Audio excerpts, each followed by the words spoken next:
Bueno, estamos pocos, pero me parece perfecto para la gloria de Dios, para la gloria de Dios, ¿no? Bueno, sean bienvenidos mis queridos hermanos a una nueva presentación de este servidor Santiago Martín Sosa. Le quiero dar gracias a Dios en esta hora por permitirme compartir una porción de su palabra con ustedes, ¿no? Em, En esta ocasión vamos a estudiar algunas lecciones sobre la justificación por la fe. He decidido hacer este grupo para los días jueves 8:45, para que todos podamos descansar temprano. Estoy hablando en el contexto de Argentina, ¿no? Yo me levanto a las 5:20 aproximadamente bueno, hacer mi culto personal. A las 6:30 salgo a trabajar, así que necesito dormir lo más temprano posible. El tema de esta noche titula Cara a cara con el verdadero evangelio.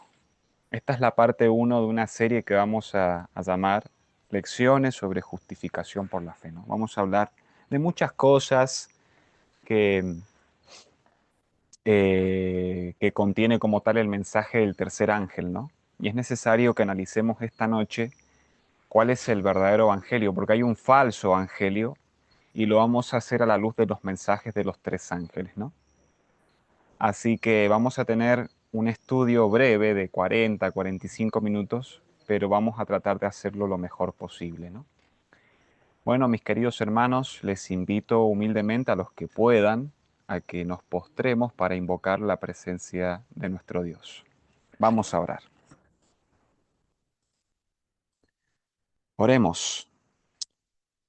Padre Celestial, tú que moras en los santos cielos, Señor, te damos las gracias por este día más de vida, por la salud, por el privilegio, Señor, de poder estudiar tu palabra aún con libertad, por el privilegio, Señor, de poder reclamar la energía renovadora que proviene de tu santo trono, para que podamos ser vivificados en tu palabra, Señor, para que podamos ser seres espirituales y día a día, Señor, aprendamos a percibir tu voz como un sonido apacible que nos llama al arrepentimiento, que nos llama a la reforma, Señor, y que nos prepara para la vida celestial en los atrios de las moradas que tú tienes en los cielos.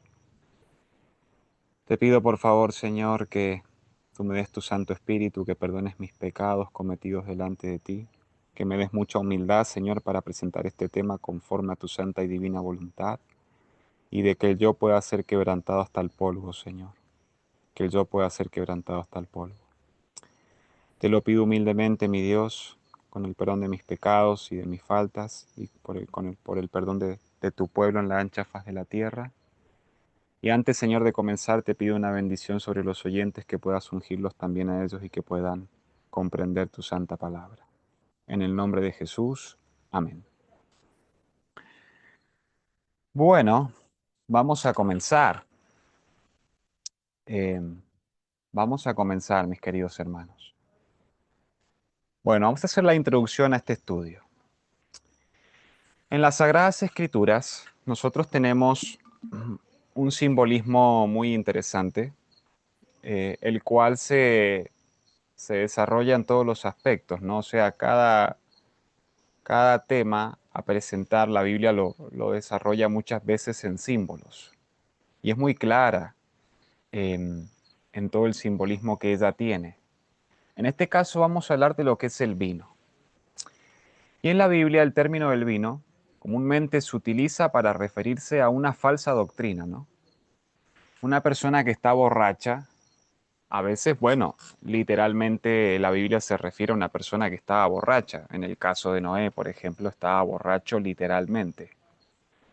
Pero en otros casos, por ejemplo, en Isaías capítulo 29, habla sobre ciertos líderes espirituales, ciertos sacerdotes, ciertos escribas, etcétera, que estaban en una condición de embriaguez espiritual. ¿Se entiende? Y el vino en la escritura representa a falsas doctrinas. ¿Ok?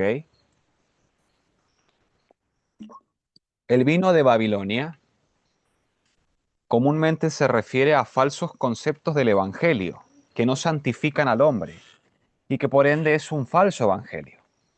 Por ejemplo, leemos en Apocalipsis capítulo 18 versículos 1 al 3, si quieren buscar en sus Biblias pueden hacerlo. En Apocalipsis capítulo 18 versículos 1 al 3, la condenación del cielo contra la gran Babilonia. Vamos a leer, dice: Después de esto vi a otro ángel descender del cielo con gran poder. ¿Cuál será ese gran poder? Es una pregunta interesante, ¿no? Y la tierra fue alumbrada con su gloria. ¿Con qué fue alumbrada la tierra? Con ese gran poder que este ángel hace descender del cielo. ¿Ok? Versículo 2 dice: Y clamó con voz potente diciendo: ha caído la gran Babilonia, y se ha hecho habitación de demonios, y guarida de todo espíritu inmundo, y albergue de toda ave inmunda y aborrecible. Porque todas las naciones, noten qué interesante, todas las naciones han bebido del vino del furor de su fornicación. Noten de que todas las naciones están embriagadas por el vino de la Gran Babilonia. En este caso, la Gran Babilonia representa al sistema católico romano, al sistema del anticristo. Y a causa de el vino que ha impartido este sistema espurio, el mundo se encuentra en esta condición. Es una habitación de demonios. Estamos llegando a ese tiempo, mis queridos hermanos, donde hay endemoniados de Gádara por todas partes, a diestra y siniestra. Por ejemplo, los Terians. Todos estamos escuchando de los Terians, ¿cierto? Esa pobre gente, esa juventud en su mayoría, que es juventud, está poseída por demonios. Los demonios los llevan a hacer esas atrocidades que son abominaciones ante los ojos de Dios. Estaba escuchando a mi hermana referirse acerca de la palabra terian, que es una palabra que al parecer proviene del griego, que su connotación original en la escritura aparece justamente la palabra terian, se refiere a bestias, a animales irracionales. Y en esa condición deja a un ser humano el vino de Babilonia. Lo convierte en un animal irracional. ¿Ok? Lo podemos leer rapidito. Vamos a ir a la carta del apóstol Judas. Está antes de Apocalipsis, la carta del apóstol Judas, el hermano del Señor. Y es interesante lo que nos dice en, en el versículo, en el versículo 10. Está hablando de los pecadores, ¿no? Y está hablando en el contexto de los apóstatas, ¿ok? No tanto del mundo en sí. Está hablando más que nada de los apóstatas que han abandonado el verdadero evangelio, ¿ok? Noten lo que dice el versículo 10, dice: Pero estos maldicen las cosas que no conocen, y en las que por naturaleza conocen, se corrompen como bestias brutas. Hermanos, es muy importante que nosotros entendamos cuál es el verdadero evangelio.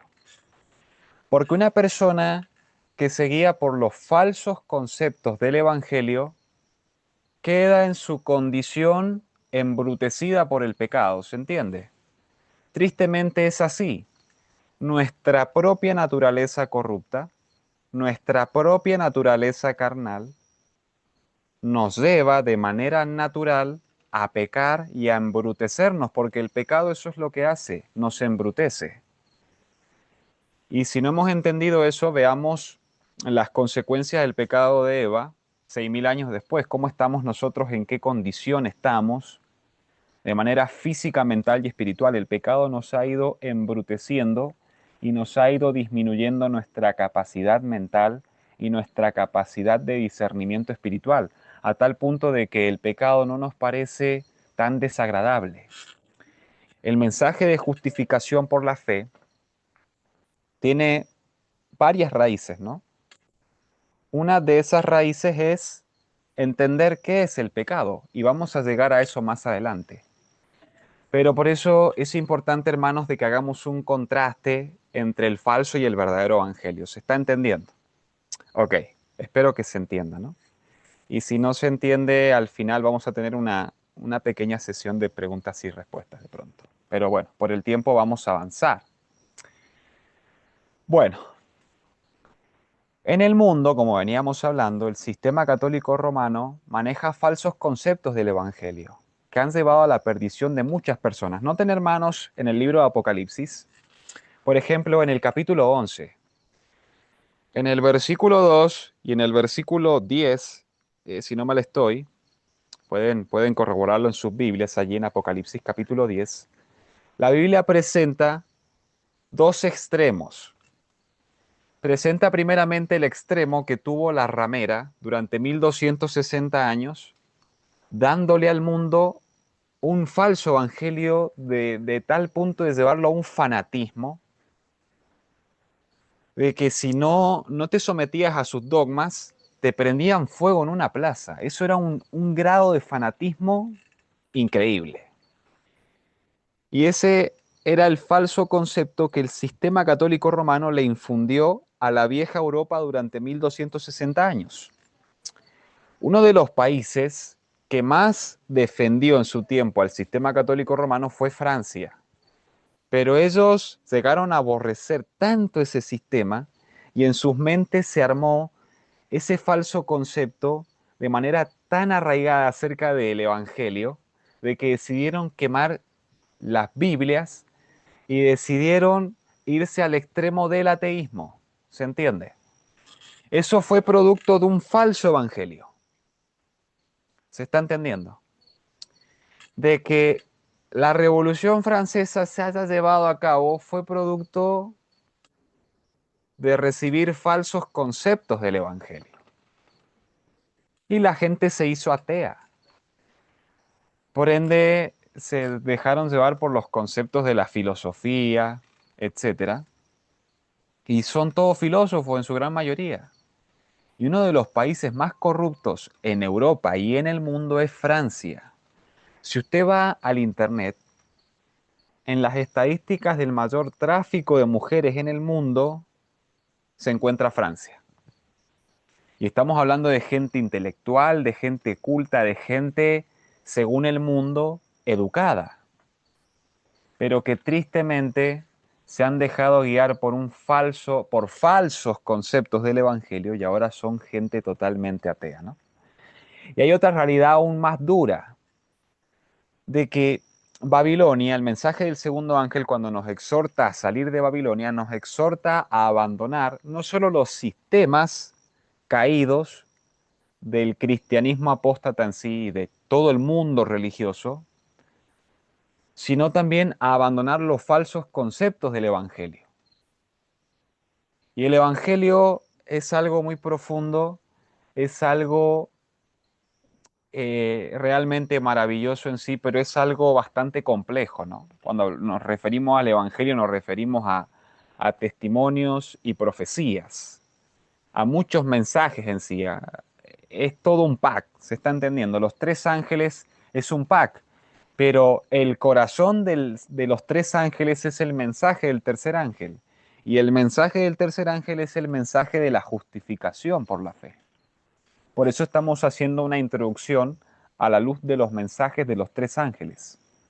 Y vamos a comenzar por el mensaje del primer ángel y del segundo ángel, que fueron los mensajes que se proclamaron en los tiempos del movimiento milerita, desde 1831 aproximadamente hasta 1844.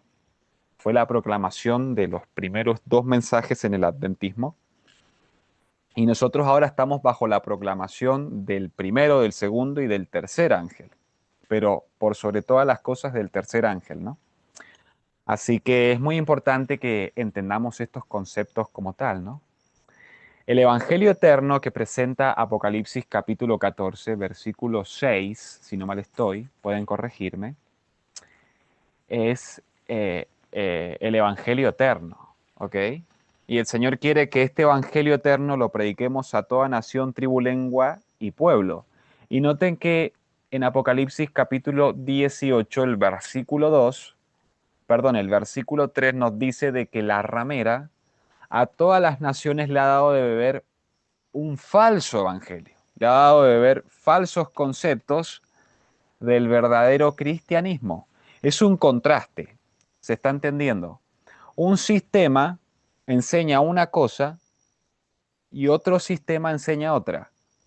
Está el sistema de Satanás, que es la gran ramera, el sistema católico romano, y todos los sistemas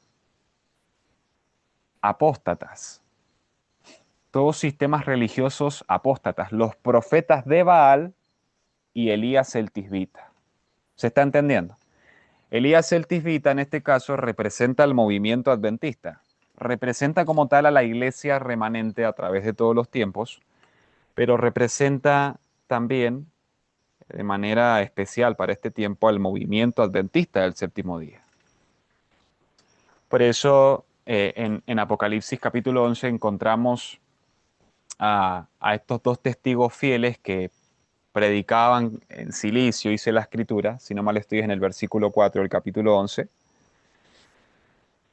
durante 3 años y medio, 42 meses, 1260 años. Usted hace esa cuenta y aplica eh, el principio día por año, haciendo el conteo de los días que llevaba cada año hebreo, le va a dar 1260 días, son 1260 años. La Biblia siempre trae a colación ese periodo oscuro en la historia del mundo a causa del fanatismo diabólico que implementó el sistema católico romano en el mundo. ¿Se entiende? Y eso es lo que va a suceder dentro de no mucho tiempo. Va a haber un contraste entre dos sistemas. Se va a demarcar dos grupos en el mundo, los que adoran a Dios y los que adoran a la bestia. Hacia allá vamos. Vamos a avanzar. Vamos a leer, hermanos, en nuestras Biblias, Apocalipsis capítulo 14, versículos 6 al 7. Vamos a buscar en nuestras Biblias, por favor. Apocalipsis capítulo 14, versículos 6 al 7. Vamos a profundizar en el verdadero evangelio, porque nuestra charla de esta noche se llama Cara a cara con el verdadero evangelio. Apocalipsis capítulo 14, versículos 6 y 7 dice, vi volar por en medio del cielo a otro ángel que tenía el evangelio eterno, para predicarlo a quienes, a los moradores de la tierra. ¿A quién engaña la gran ramera de Apocalipsis 18? A todos los moradores de la tierra. Y el mensaje del primer ángel nos exhorta a predicar el evangelio eterno a todos los moradores de la tierra. Cuando se refiere al evangelio eterno, se refiere al evangelio de todos los tiempos, al evangelio que se le entregó a Adán en Génesis capítulo 3, versículo 21. Cristo nuestra justicia. Pero lo que la ramera hizo durante 1260 años y está haciendo en este tiempo a través de todos estos falsos sistemas religiosos es implementar la religión de Caín, una religión por obras. Y según el deseado de toda la gente, es la página 26, toda religión pagana es una religión que practica la salvación por obras. Eso dice el espíritu de profecía en el deseado de toda la gente, es la página 26. Se los dejo para que lo chequeen allí en sus casitas, ¿no? Dice de que este evangelio se debe predicar a los moradores de la tierra, a toda nación, tribu, lengua y pueblo. Está hablando en términos universales, diciendo a gran voz, temed a Dios y dadle gloria. ¿Por qué? Porque la hora de su juicio ha llegado. Y adorad a aquel que hizo el cielo y la tierra, el mar y las fuentes de las aguas. Noten qué interesante. Aquí hay varias preguntas que nos debemos redactar. Primera pregunta, ¿qué es el evangelio eterno? Este evangelio eterno debe ser conocido universalmente, ese es otro punto. Y la otra pregunta es de ¿qué es temer a Dios? Eso es un estudio profundo que se debe hacer en las escrituras, ¿no? El temer a Dios es algo bastante amplio y es bastante complejo. Vamos a decir lo mismo en diferentes aspectos. Pero quiero centrarme un poco más esta noche en qué es el evangelio eterno. ¿Ok? Y en la Biblia y en el espíritu de profecía podemos encontrar una definición amplia del Evangelio, porque como estábamos diciendo minutos antes, el Evangelio no se reduce a una sola cosa, sino que es muy amplio, ¿se entiende? Cuando nosotros estudiamos el mensaje de educación, estamos estudiando el Evangelio. Cuando nosotros estamos estudiando acerca de salud, estamos estudiando el Evangelio. Cuando nosotros estamos estudiando en el estilo de vida que Dios diseñó para el ser humano en el campo, estamos estudiando el Evangelio. Cuando nosotros profundizamos en la vida de Cristo, estamos tocando el corazón del Evangelio. Cuando nosotros estamos profundizando en el mensaje de 1888, en el mensaje de justificación por la fe, nos estamos adentrando a las arterias, a las arteriolas, a los vasos sanguíneos del corazón del Evangelio, donde fluye la sangre de Cristo, donde le da vida a todo nuestro cuerpo espiritual. Es bien solemne este mensaje, mi querido hermano, mi querida hermana, y es de vital importancia que nosotros entendamos lo que vamos a estudiar en esta hora. Y gloria a Dios porque nos ha permitido conocer estas cosas en el tiempo que estamos viviendo. Si nosotros entendiésemos, hermanos, el tiempo que estamos viviendo, le daríamos tantas gracias a Dios por permitirnos escuchar estas cosas. Somos privilegiados, somos la última generación.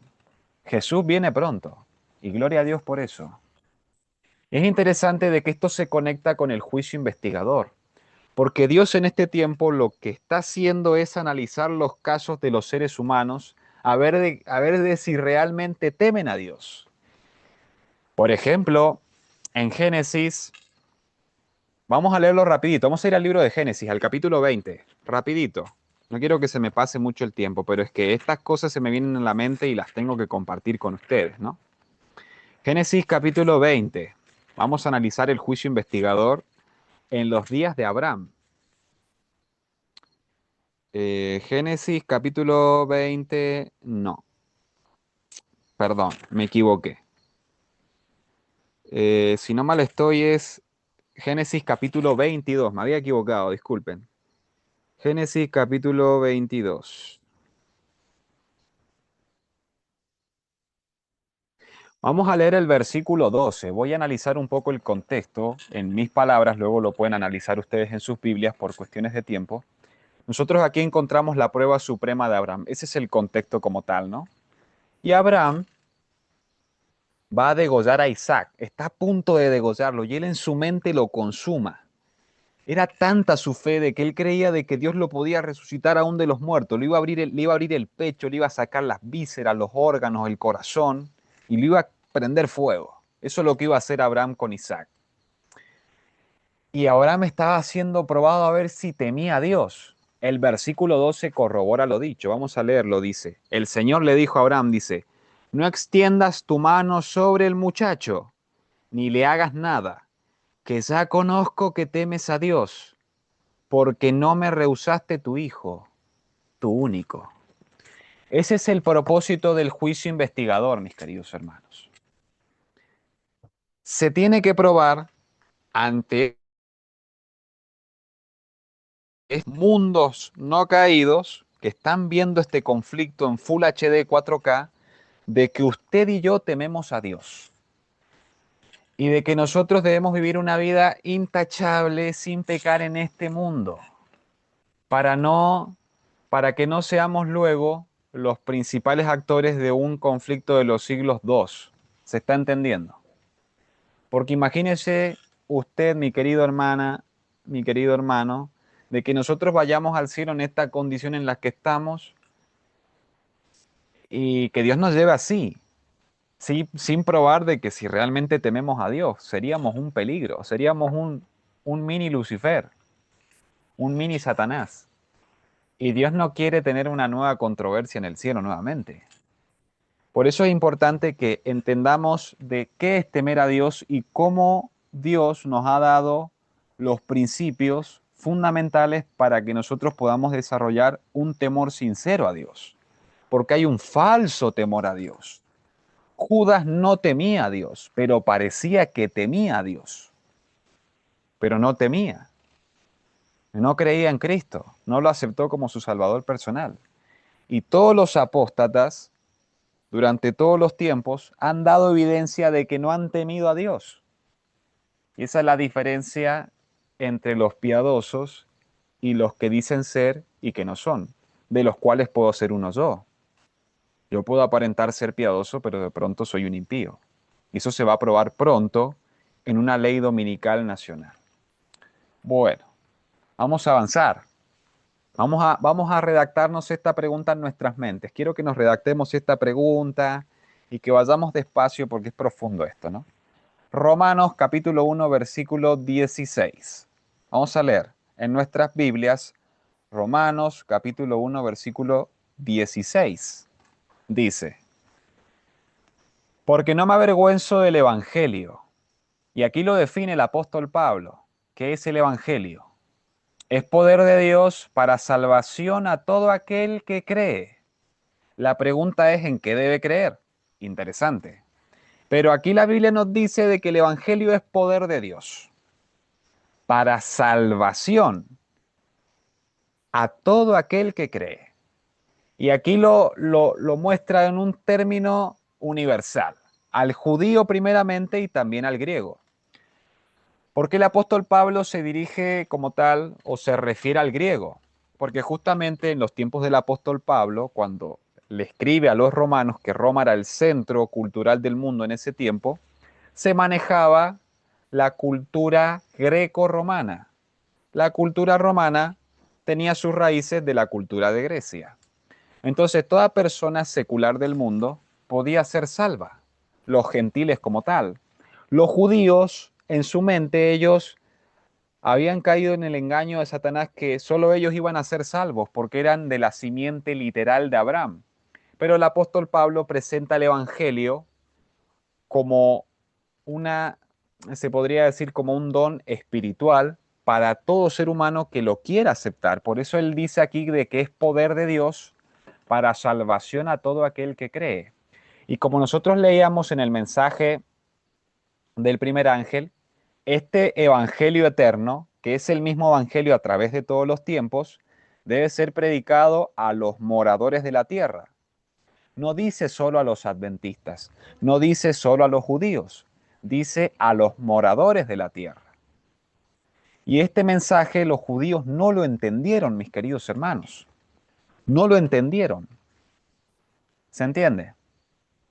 Y nosotros estábamos leyendo un poquito más atrás, si me permiten, de que del cielo, versículo 1 de Apocalipsis capítulo 18, descendió gran poder. Entonces les quiero hacer una pregunta. En los días de Elías, ¿de dónde descendió ese fuego que consumió el altar y que quemó toda la grasa de ese becerro que estaba en el altar ofrecido como sacrificio? Del cielo. Y justamente en el altar de sacrificios, la grasa del becerro representaba el pecado y toda esa grasa se consumió. O sea, de que este mensaje que hace que desciende del cielo con gran poder es el poder del verdadero evangelio, que consume todo el pecado y que purifica a todo aquel que recibe ese poder de sus pecados y le da la gracia para dejar de pecar. Me estoy adelantando mucho, me parece, discúlpenme, pero vamos a avanzar. Creo que el tiempo avanza. Bueno, vamos bien, son las 9:24. Ok, vamos a compartir una cita profundizando un poco más de qué es el Evangelio. Acabamos de leer en Romanos capítulo 1, versículo 16, de que es poder de Dios para salvar a todo aquel que cree de manera universal. A todo ser humano que está en este mundo, que acepta el verdadero evangelio, Dios dice de que ese evangelio tiene el poder suficiente para salvarlo de cada uno de sus pecados. ¿Ok? Deseado de toda la gente es la página 182 y el párrafo 2 nos dice lo siguiente, dice, en toda página, sea de historia, preceptos o profecía, las escrituras del Antiguo Testamento irradian la gloria del Hijo de Dios. ¿Qué es la gloria del Hijo de Dios? Por ejemplo, Moisés, en Éxodo capítulo 33, no sé si es el versículo 17, pero me parece que es el versículo 18, lo pueden corroborar en sus Biblias, por favor. Moisés le pide a Dios que le muestre su gloria. La gloria de Dios es su carácter. ¿Se entiende? Por eso aquí la hermana White nos dice que a través de la historia, de los preceptos y de la profecía, el Antiguo Testamento irradian la gloria del Hijo de Dios, manifiestan el carácter de Dios, porque la gloria del Hijo de Dios es la gloria del Padre. Lo que Jesús vino a hacer a este mundo es dar a conocer la gloria del Padre, el carácter de Dios. Lo que los mundos no caídos y los ángeles en sí no tenían bien claro en sus mentes porque Satanás lo había puesto en tela de juicio. ¿Se entiende? Para entender un poco más lo que les estoy diciendo y ponerlos en contexto, léanse el capítulo 1 de Patriarcas y Profetas, la rebelión en el cielo, para que nosotros veamos este mensaje, hermanos, a la luz del gran conflicto, ¿no? A la luz del conflicto que hay en este mundo entre Cristo y Satanás. Ahora, voy a seguir leyendo, dice, por cuanto era de institución divina, todo el sistema del judaísmo era una profecía compacta del Evangelio. ¿A qué se refiere como el sistema del judaísmo? Del santuario, ¿cierto? Está hablando del santuario. Todo ese sistema ceremonial, según la hermana White, es el Evangelio. Es el Evangelio en símbolos, en tipos, en figuras y en sombras. O sea, de que, ¿cómo conciliamos esta cita con Romanos capítulo 1, versículo 16 o 17? No estoy seguro. A ver, voy a volver atrás. Sí, versículo 16. O sea, como que esta cita arroja más luz a Romanos capítulo 1, versículo 16. Aquí la Biblia, no, perdón, la hermana White, en Deseado a toda la gente, en la página 182, nos dice de que todo el sistema ceremonial del santuario era una profecía compacta del Evangelio, era el Evangelio eterno. Entonces, el mensaje del primer ángel nos lleva, en cierta manera, a estudiar el santuario en tipos y a ver a Cristo en su antitipo. ¿Se entiende? Ver el santuario como una sombra y a Cristo como una realidad de esas sombras, porque el santuario es Cristo. La Biblia en sí es Cristo. Y nos sigue diciendo, acerca de Cristo dan testimonios todos los profetas. Y nos cita Hechos capítulo 10, versículo 43. O sea, los apóstoles entendían el Evangelio eterno a la luz del santuario. Pedro, Juan, Jacobo, Pablo entendían el santuario. Y ellos depositaban su fe en Cristo porque vieron la sombra, el simbolismo del santuario cumpliéndose en la realidad que era Cristo. Por eso encontramos este pasaje en Hechos capítulo 10, versículo 43. Este mensaje lo predicaba la iglesia primitiva, el Evangelio eterno. Desde la promesa hecha a Adán por el linaje patriarcal y la economía legal, la gloriosa luz del cielo delineó claramente las pisadas del Redentor. Aquí nos dice, ¿no? De que desde Adán, esta fe se fue transmitiendo, lo vemos en Génesis capítulo 5, a través de la descendencia de Set. A veces me confundo entre Set y Sem, ¿no? El hijo de Noé. Eh, Fue dada la fe que fue una vez dada a los santos, como dice Judas versículo 3, perdón. La carta de Judas, el versículo 3. La promesa fue hecha a Adán, al linaje patriarcal, por el linaje patriarcal, perdón, y la economía legal. La gloriosa luz del cielo delineó claramente las pisadas del Redentor. Los videntes contemplaron la estrella de Belén, el Shiloh venidero, mientras las cosas futuras pasaban delante de ellos en misteriosa procesión. ¿Qué significa eso? El Evangelio también son las profecías, hermanos. Noten que aquí nos está hablando de cómo los siervos de Dios estudiaban la profecía y cómo todas las profecías apuntaban y se encontraban en Cristo. O sea que las profecías también es el Evangelio. ¿Se entiende? En todo sacrificio se revelaba la muerte de Cristo. En toda nube de incienso ascendía su justicia. Toda trompeta del jubileo hacía repercutir su nombre. Aquí está hablando de las fiestas del santuario. Todo apuntaba a Cristo, a cada proceso del plan de la redención a través del cual Cristo fue caminando en el transcurso del conflicto. Jesús vino a este mundo y vivió en el campamento. Luego entró en el atrio y fue crucificado, fue muerto cumpliendo el altar de sacrificios, ¿no? Luego fue llevado al cielo, bueno, también fue bautizado en el lavacro, eso también simboliza el lavacro. Luego fue llevado al cielo, asciende al cielo y entra al lugar santo. En Hechos capítulo 1, en Apocalipsis capítulo 4 y 5, encontramos la ascensión de Cristo al primer departamento del santuario.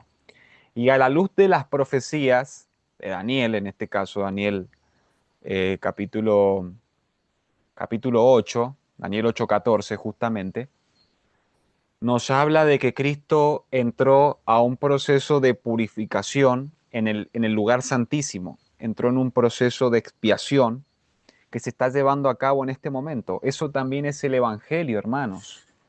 Y todo eso tenemos que estudiar y armar una cadena de verdades a la luz del mensaje del tercer ángel para llegar a ser hechos perfectos en Cristo. Debemos empaparnos con estas cosas para luego formar parte de los 144.000. Eso es lo que el cielo desea hacer. Y eso es lo que el cielo va a hacer con el movimiento adventista del séptimo día. Amén. Así es, hermanos.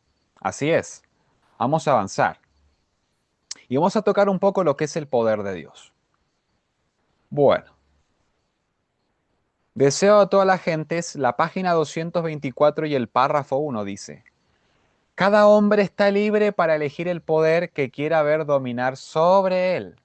Estamos en un juicio investigador, ¿cierto? Y usted decide qué hacer cada día de su vida. ¿Qué poder lo va a dominar a usted? ¿O el poder de Dios o el poder de Satanás?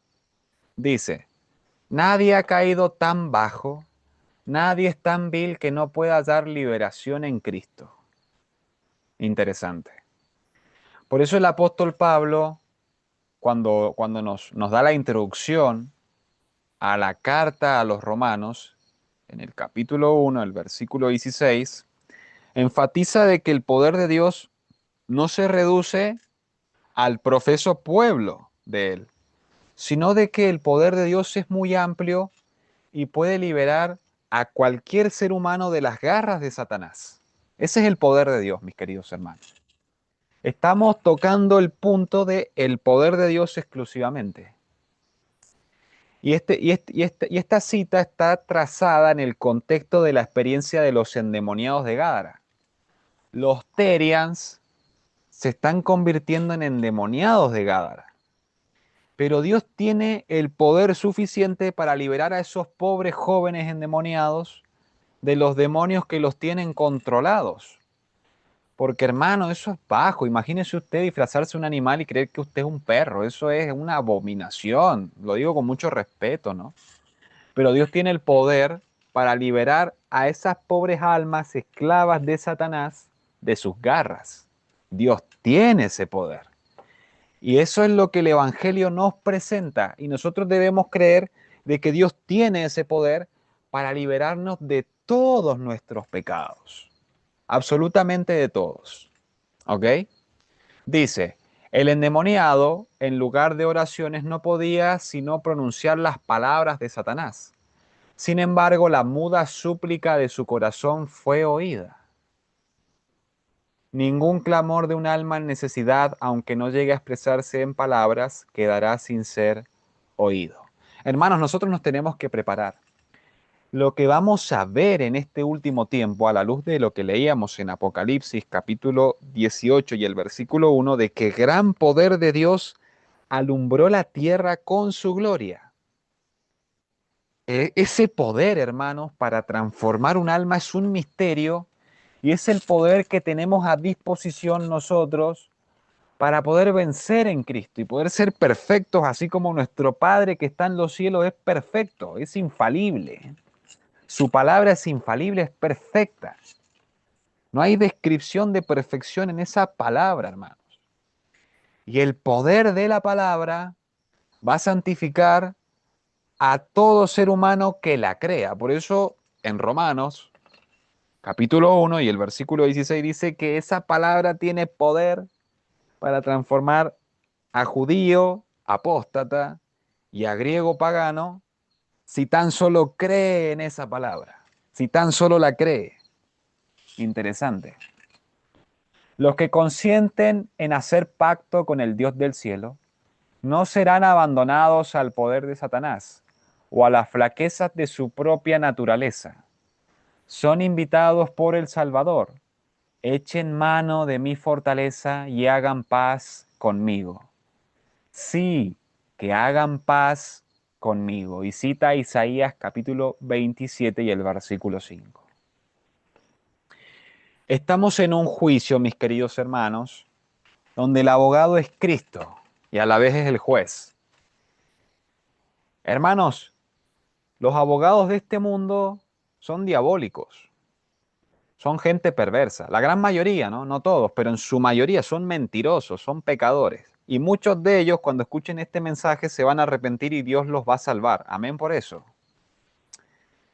Pero el abogado que nosotros tenemos en este juicio, mis queridos hermanos, es nada más y nada menos que Cristo.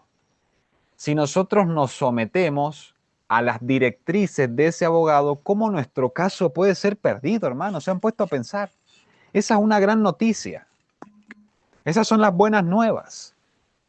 Que ese abogado tiene toda la ley a su disposición para que nuestro caso salga bien.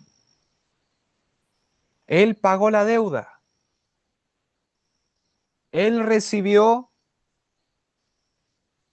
la pena de muerte que yo merecía en la cruz del Calvario.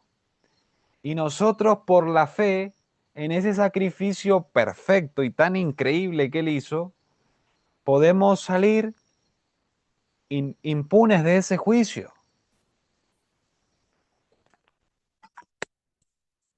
Pero todo aquel que no acepte ese sacrificio tan perfecto que se hizo en la cruz del Calvario se va a perder por la eternidad. Porque no creyó en el poder de Dios. No creyó en el poder de Dios. Por ende, Dios no lo puede salvar.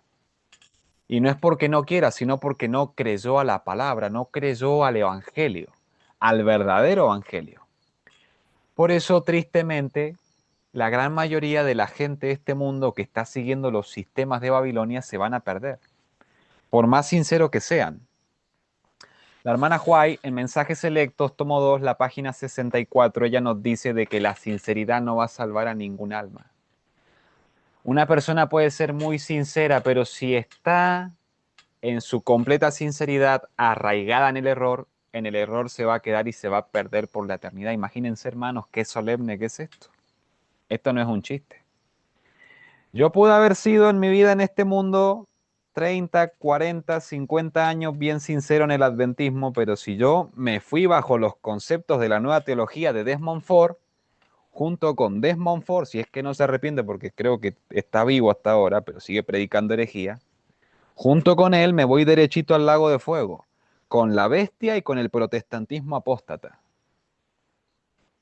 Así de serio es esto, mis queridos hermanos, y por eso yo he visto la necesidad de presentar estos temas profundos para la gloria de Dios, para la gloria de Dios, mis queridos hermanos. Bueno, ya estamos por terminar, son y 40. Esta última cita, que corrobora lo que hemos dicho hasta este momento. Testimonios para Ministros, página 18 y el párrafo 1 nos dice, el Señor Jesús está realizando experimentos en los corazones humanos por medio de la manifestación de su misericordia y abundante gracia. ¿Dónde se manifiesta la misericordia de Dios? A ver si me lo encuentro, a ver si me ayudan ustedes. En Salmo 89. Vamos a ir al Salmo 89. Rapidito. O creo que era el Salmo 85. Salmo 85, versículo 10. Che, que tengo que leer más la Biblia, discúlpenme. Salmo 85, versículo 10 dice, la misericordia y la verdad se encontraron. La justicia y la paz se besaron. Esto se cumplió, hermanos, en la cruz del Calvario. La misericordia y la verdad se besaron. O sea, cuando Cristo Jesús, que es Dios, exclamó, consumado es, y en su expediente no se halló ninguna mancha, el carácter de Dios fue vindicado por primera vez. Y según la hermana White, en el deseo de todas las gentes, el capítulo consumado es, ahí ella nos dice de que Jesús le metió una patada en la cabeza tan fuerte al diablo en la cruz del Calvario, de que los ángeles que todavía tenían simpatía con él hasta ese momento ya no le creyeron más y se dieron cuenta que era un asesino, que era Satanás con todas las letras. Y esa es la misericordia de Dios. Y luego viene el reino de la gracia, porque cuando Jesús resucita, ¿qué trajo? El reino de la gracia. Y la gracia es ilimitada. Y miren lo que dice aquí. Está realizando transformaciones tan sorprendentes que Satanás, con toda su triunfante jactancia, con toda su confederación del mal unida contra Dios y las leyes de su gobierno, se detiene para mirarlas como una fortaleza inexpugnable ante sus sofismas y engaños. Hermano, esto es increíble. Esta es una de mis citas favoritas. Son para él, o sea, para Satanás, un misterio incomprensible. Una persona que ha sido adicta a la cocaína y que ha estado metido en lo más bajo de este mundo, si pone en práctica los mensajes de los tres ángeles y cree en el poder de Dios, es hecha la imagen y semejanza de Cristo. ¿Y por qué enfatizo los mensajes de los tres ángeles? Porque a esa persona se le tiene que empezar a reconstruir su facultad física a través de la alimentación y la vida de ejercicio en el campo. Y que esa persona empiece a aprender del libro de la naturaleza y a través del libro de la naturaleza y de la palabra de Dios empieza a recibir el poder de Dios para que pueda discernir los sofismas y engaños de Satanás. Y que Satanás vea a esa persona y se pregunte, pero ¿qué pasó acá? Si yo lo tenía adicto a la cocaína y era un proxeneta, ¿qué le pasó a esta si yo la tenía en la prostitución como a María Magdalena? La tenía en la prostitución y se acostaba con 5 tipos cada noche y ahora ella ya no es más fornicaria. Yo no puedo entender eso. Ese es el poder de Dios, hermanos. Es un misterio. Y déjenme decirle, luego vamos a hablar de María Magdalena, pero eso es lo que Dios va a hacer en este tiempo. Eso es lo que Dios va a hacer, hermano. Lo va a hacer. Conmigo o sin mí, pero Él lo va a hacer porque Él lo ha dicho y la palabra de Dios es perfecta, es infalible. Y es imposible de que Dios mienta y es imposible de que Él se equivoque. Es perfecto, o sea, póngase a pensar, hermano, en la justicia de Dios y eso es lo más perfecto que hay, eso es increíble. No, no hay palabra para describir lo perfecta que es la justicia de Dios, es algo, perdón hermanos, pero es que es demasiado perfecto. Es demasiado perfecto. Los ángeles de Dios, serafines y querubines, los poderes comisionados para cooperar con los agentes humanos, contemplan con asombro y gozo cómo hombres caídos, una vez hijos de la ira, están desarrollando por la enseñanza de Cristo, a través de la Biblia y a través del libro de la naturaleza, Caracteres a la semejanza divina, para ser hijos e hijas de Dios, para desempeñar una parte importante en las ocupaciones y los deleites del cielo. Hermano, esto es hermoso. Esto es increíble, porque esta cita se refiere a usted y a mí. ¿Usted no ha sido alguna vez hijo de la ira? Si lo es, déjeme decirle, pídale al Señor que le dé un corazón nuevo y nazca de nuevo, que pídale al Señor que le dé una mente nueva, porque si usted sigue siendo hasta el tiempo presente un hijo de la ira, tristemente con esa ira se va a ir al lago de fuego. Y no lo digo para condenarlo, hermano, no me malinterprete, pero es que el poder de Dios es suficiente para que usted venza la ira, la concupiscencia, la suficiencia propia, cualquier debilidad. Cualquier debilidad. Ese es el poder de Dios, hermano. Y recién estamos tocando la punta del iceberg. Estamos tocando la punta del iceberg, hermano. Y hay mucho para decir. Pero se nos ha acabado el tiempo. Se nos ha acabado el tiempo. Los dejo para que ustedes mediten en lo que hemos compartido en esta hora. Y vamos a leer en Judas, vamos a ir a la carta de Judas, el hermano del Señor. Judas, el versículo, el versículo 24. Y el contexto de este versículo, hermanos, es de Judas exhortando a la iglesia que contiendan por esta fe del tercer ángel, que tristemente hemos desechado nosotros los adventistas en el tiempo presente,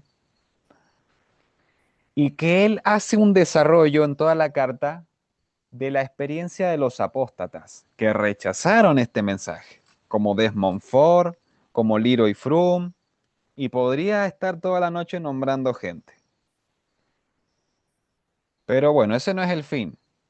Pero él recalca esta gran verdad que es infalible y que es perfecta porque es palabra de Dios. Versículo 24 dice, y aquel que es poderoso para guardarnos sin caída, ¿cómo dice? ¿Con caída o sin caída?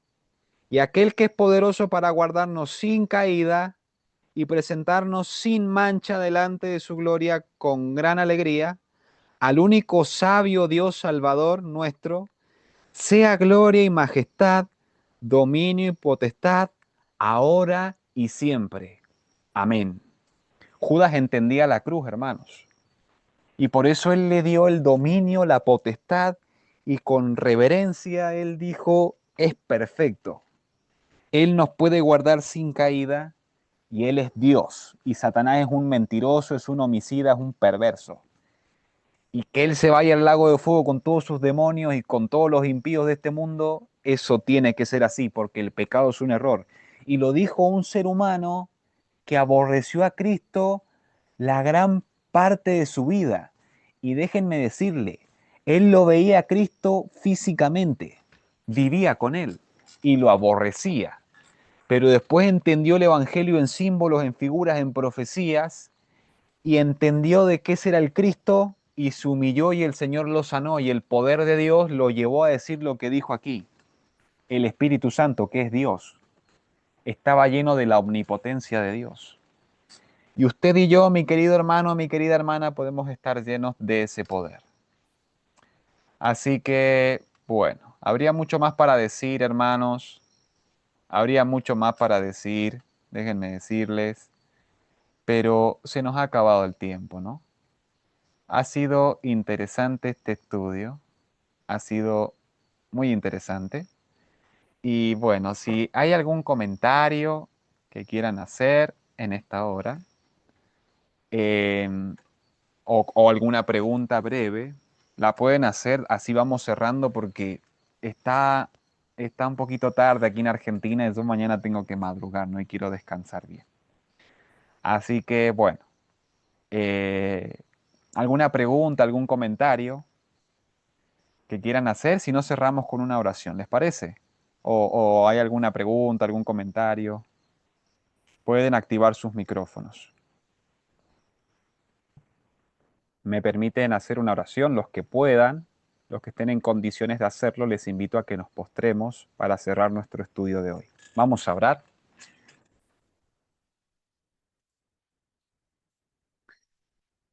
Oremos. Padre Celestial, tú que moras en los santos cielos, Señor, te damos las gracias por esta noche de estudio que tú nos brindaste, porque nos has dado a conocer cuál es tu gran poder para salvar a un ser humano del pecado y cuáles son las pautas, Señor, que nosotros debemos seguir para poder ser partícipes de la familia celestial, para poder ser partícipes del remanente y para poder ejercer una verdadera piedad y no una falsa piedad, Señor. Como tú nos dices en segunda de Timoteo, en el capítulo 3 desde el versículo 1 al 5, ¿no? De que hay personas que tristemente están bajo un falso concepto de piedad. Ayúdanos a entender este mensaje, Señor, para ser verdaderamente piadosos y que cuando llegue el fin del juicio, Señor, tú puedas decir sobre nosotros de que realmente tememos a ti y que podamos demostrarlo en precepto y en ejemplo, Señor. Perdona nuestros pecados, perdona nuestras faltas, Señor, y te pido de manera especial una bendición sobre cada uno de los presentes, que seas con ellos y a las familias a las que representan, y que seas con tu ancha faz, con tu iglesia en la ancha faz de la tierra, Señor, que tú la cuides y la protejas, Padre, como la niña de tus ojos. Te lo pedimos, Señor, humildemente en el nombre de Jesús. Amén. Amén. Bueno, hermanos, Dios les bendiga. Muchas bendiciones y espero verlos en otra ocasión. Muchas bendiciones, hermanos.